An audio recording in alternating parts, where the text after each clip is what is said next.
যার সাথেই দেখা হচ্ছে সে তো আর জানে না, কিন্তু সে প্রশ্ন ছুড়ে দিচ্ছে, কি ব্যাপারে এত মোটা হচ্ছেন কেন?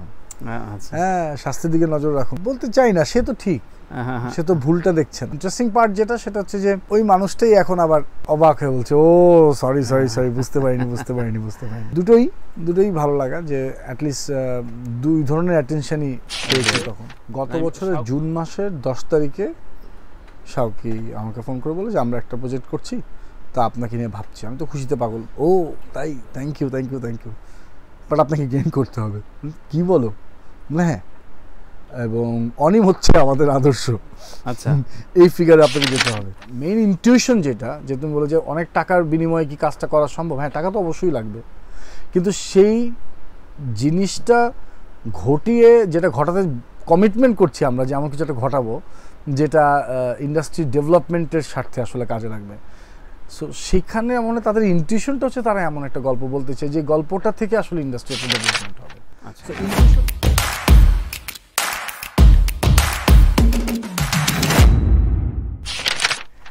আলহামদুলিল্লাহ ভাইয়া, খুবই ভালো আছি। আর তোমাকে তো পরিচয় করার কিছু নাই, হ্যাঁ আমাদের বড় ভাই, শ্রদ্ধেয় ভাজন এবং মিষ্টি একটা মানুষ। Love you. আমি খুবই কমন প্রশ্ন, যে প্রশ্নটা তোমাকে এই কালপুরুষ রিলিজের পরে অনেক জায়গায় বলতে হয়েছে, কিন্তু আমি ওইভাবে শুরু করি যে যখন এই বডি অ্যাপ্রোচটা এমন হয়ে গেল, তো নাদিয়ার সাথে তখন বাইরে বের হওয়া নাই, মানে হ্যাঁ মানে নাদিয়ার সাথেই তো আসলে বাইরে বের হওয়া, মানে তখন বের হওয়ার পর তার কন্টিনিউটিতে বলা যাচ্ছে না, তাই না? তো ওই বিষয়গুলো কেমন? ওইটা আসলে ভাইয়া মানে কি হয়েছে যে আসলে বের হতামও না, খুবই কম বের হয়েছি আমরা। বাট যেটা হতো যে মানুষ থেকে আইসোলেশনে থাকার চেষ্টা হতো বেশি। ওকে, কারণ কি, যার সাথেই দেখা হচ্ছে সে তো আর জানে না, কিন্তু সে প্রশ্ন ছুড়ে দিচ্ছে, কি ব্যাপারে এত মোটা হচ্ছেন কেন? হ্যাঁ, স্বাস্থ্যের দিকে নজর রাখুন। আবার বলাও যাচ্ছে না মূল কারণ, বলতে চাই না, সে তো ঠিক, সে তো ভুলটা দেখছে না, সে তো সত্যটাই দেখছে। অ্যান্ড ইন্টারেস্টিং পার্ট যেটা, সেটা হচ্ছে যে ওই মানুষটাই এখন আবার অবাক হয়ে বলছে, ও সরি সরি সরি, বুঝতে পারিনি। তো দুটোই ভালো লাগা যে অ্যাটলিস্ট দুই ধরনের অ্যাটেনশনই পেয়েছি তখন। শাওকি বা এই প্রোডাকশনের সাথে এটা কততম কাজ?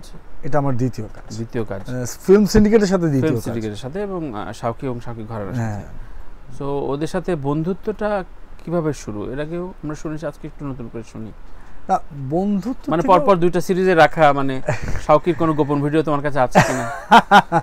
একদমই না, বরঞ্চ আমি বলবো যে আমি লাকি আসলে, যে আমাকে এই অপরচুনিটিটা ফিল্ম সিন্ডিকেট চরকি মিলে দিয়েছে। সত্যি বলতে গেলে যে আমি সহ বাংলাদেশের প্রত্যেকটি অভিনেতা অভিনেত্রী যারাই আছেন, প্রত্যেকে আসলে অপেক্ষা করে এখন ফিল্ম সিন্ডিকেট কবে ডাক দিবে তাকে। তো সেটা তারই ভেতরে আমি একজন, যে আমারও অপেক্ষা থাকে মানসিকভাবে সবসময় যে কখন একটি ডাক পাওয়া যাবে। কারণ একটি জায়গায় সত্যি তানি ভাইয়া, মানে ফিল্ম সিন্ডিকেটের সাথে কাজ করতে গেলে অ্যাক্টিংটা ছাড়া আমার যেটা কাজ অভিনয় ছাড়া আমাকে আর কিছুই করতে হয় না। আচ্ছা, কিছু নিয়েই ভাবতে হয় না, মানে প্রোডাকশনটা এত গোছানো মানে কি বলবো, যে আমি যে চরিত্রটি করছি এটা আসলে শুধু আমাকে না, আমার সাথে রেজওয়ান ভাই কিংবা তানজিকা আমিন কিংবা চঞ্চল ভাইয়া কিংবা ছোট্ট পরি যে ক্যারেক্টারটা করেছে, কিংবা ইন্দ্রাণী কিংবা সাকিব কিংবা যেই হোক, ইমতিয়াজ বর্ষণ, যাই হোক, প্রত্যেককে কিন্তু সেম ট্রিটমেন্ট। হ্যাঁ, কিন্তু আমি যেহেতু অলমোস্ট দেখে ফেলেছি কালপুরুষ সিরিজটি, অসাধারণ এক কথায়। এরপরে বাকি অনেক হয়তো আলাপ করা যাবে, সেটা আমি আলাদা রিভিউ দেবো। কিন্তু আমার কাছে যেটি খুব চমৎকার লাগে শাওকির কাজের ডিজাইন, সে তাকদীর বলি, কারাগার বলি বা কালপুরুষ বলি, ওর একটা সেকেন্ড লেয়ার যে ক্যারেক্টার, সেটা মূল চরিত্রের সাথে একই রকম ডাইনামিকভাবে উঠে আসে, যেটা তোমার সাথে তোমার পুলিশ চরিত্র, হ্যাঁ মানে রেজন পারভেজ, আমি আমি আমি আমি মানে চরিত্রের শফিক নাম, শফিক আচ্ছা। সো ওকে চুজ করার বিষয়টা বা সিটিংটা যদি একটু বলতে, কালপুরুষের এই কাস্টিং। এটা ক্রেডিট গোস টু তানিয়া আপা অ্যান্ড আমাদের যে কাস্টিং ডিরেক্টর ছিলেন তানিয়া আপা and director and writer Saljar Rahman of Kalpurush. আচ্ছা, Shawki, Anim and film syndicate ওরা তো আসলে অ্যাপ্রোচ করেছে as a producer. And Saljar ভাই আমাকে সেদিন বলছেন কথায় কথায় যে আমি ওনাকে মানে শফিক ভাইয়ের যে চরিত্র করেছে তাকে তার অডিশনের সময় এমন একটি সিন বেছে দেওয়া হয়েছে যেটাতে তার কোনো ডায়লগ নেই না। তো সালজার বলছে যে আমি দেখতে চাচ্ছিলাম যে উনি কি রিয়্যাক্ট করে, তো ওই রিয়াকশন দেখেই উনি সাথে সাথে বলেছে তানিয়াপাকে যে he is the guy we are looking for. And আমার সাথে শফিক ভাই মানে পারভেজ ভাইয়ের সাথে আগে কখনো কাজ হয়নি, সেদিন প্রথম দেখা রিহার্সেলে। তো দেখা হওয়ার পর আমার মনে হচ্ছে যে উনি মানসিকভাবে শফিক হয়ে এসছে। এই লোকটি শুটিং করার সময় থেকে শুরু করে অফ স্ক্রিন সবসময় আজ অবধি সে আমাকে স্যার বলে ডাকে এবং এটা ভালোবাসা, আন্তরিকতা, হ্যাঁ আন্তরিকতা। ফেসবুকে আমার সাথে লিখছে তার যে জি স্যার, দারুণ স্যার। মানে হয়েছে কি যে উনি আরণ্যক নাট্যগোষ্ঠীর, আচ্ছা, এবং এই মানুষটি অভিনয়ের স্কিল এত দুর্দান্ত যে তাকে নিয়ে আমরা কথা বলতে বাধ্য হচ্ছি এবং যারাই কালপুরুষ দেখছেন তাকে নিয়ে কথা হচ্ছে। এবং এই একই সাথে একই ধারাবাহিকতায় ইন্দ্রাণী ঘটক যে আনিকা চরিত্রটি করেছে বান্ধবীর, ওরও কিন্তু দুর্দান্তভাবে প্লে করেছে। জাহাঙ্গীর ভাই যে হুজুর ক্যারেক্টারটা করেছেন সেও দুর্দান্ত। আমরা দুটো ড্রাগি ক্যারেক্টার দেখি, ওরাও যতটুকু ছিল খুব সুন্দর। তো এটা আসলে কাস্টিং ডিরেক্টর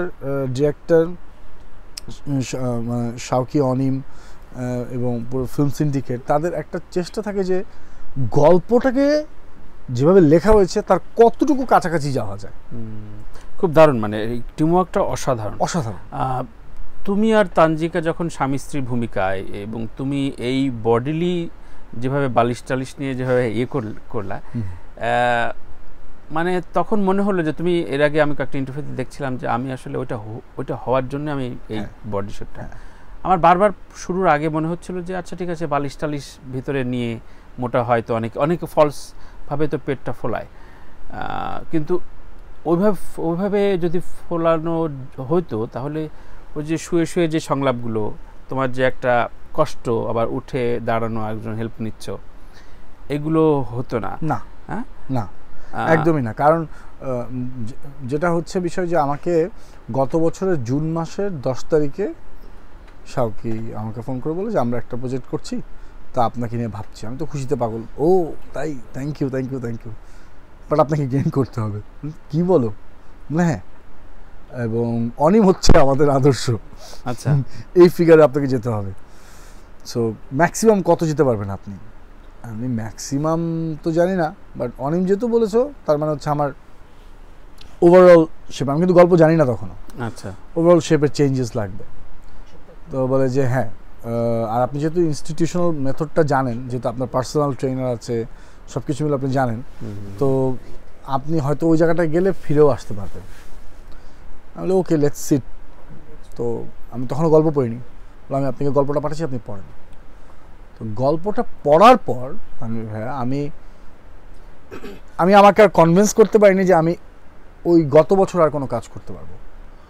এটা তো বিগ মানে স্যাক্রিফাইস, মানে এটা স্যাক্রিফাইস না, আমি বলবো যে